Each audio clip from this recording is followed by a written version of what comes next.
Perkenalkan, nama saya Niken Putri Sabrina dari kelas C. Saya akan menjelaskan mengenai resistensi antimikroba.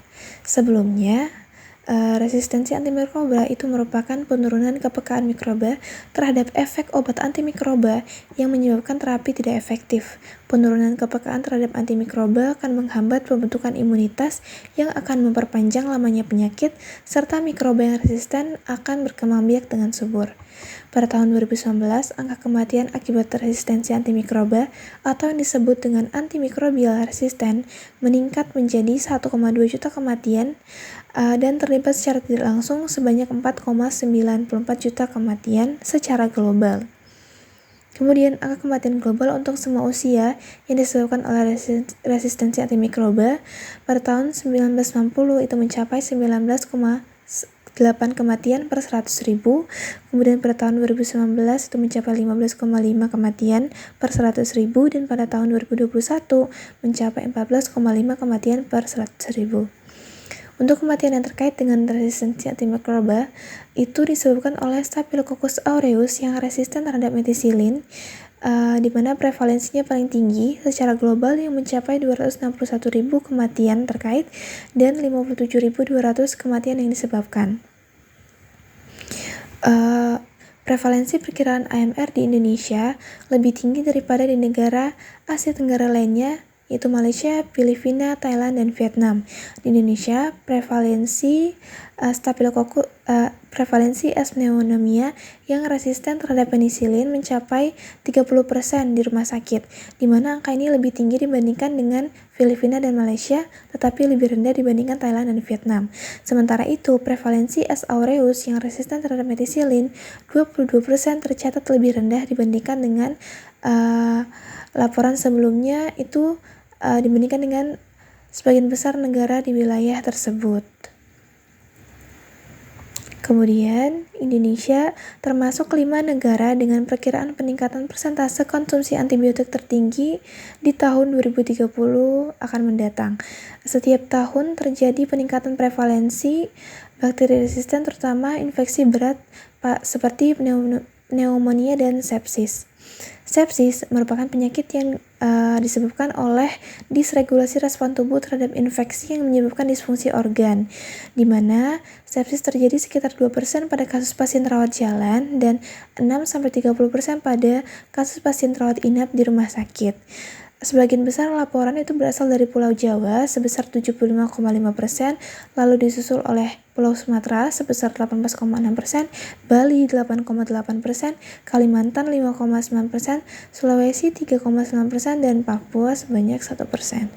Di mana Jawa Timur merupakan provinsi yang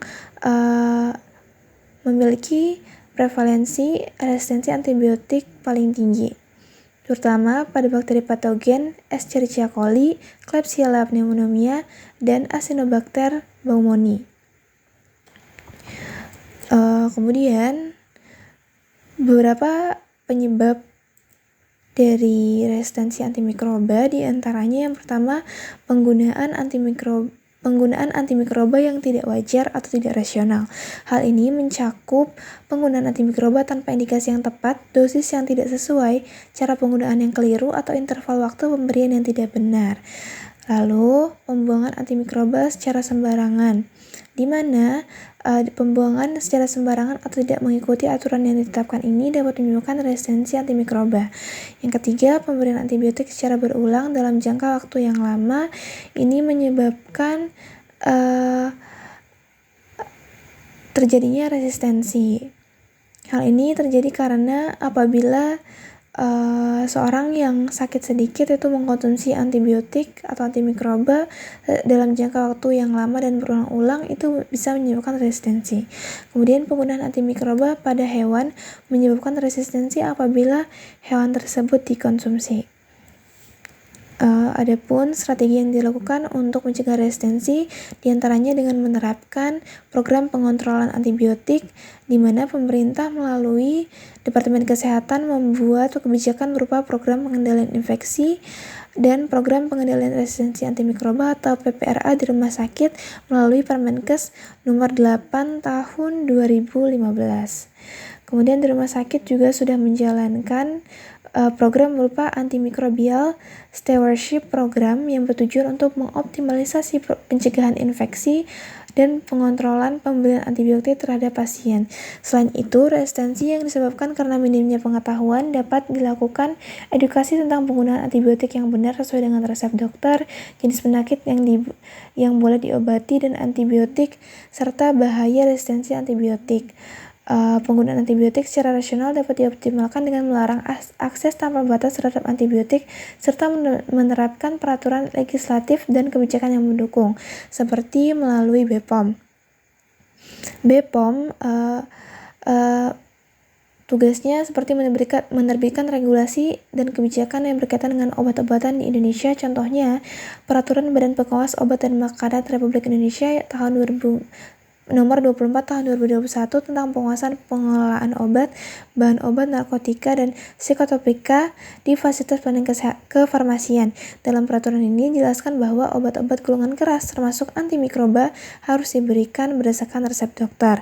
Lebih lanjut, untuk mengurangi ketergantungan berlebih pada antibiotik yang digunakan pada hewan, program vaksinasi lebih direkomendasikan untuk mencegah infeksi, tetapi harus disertai dengan pengawasan secara teratur dan berkelanjutan terkait program vaksin untuk memastikan efektivitasnya.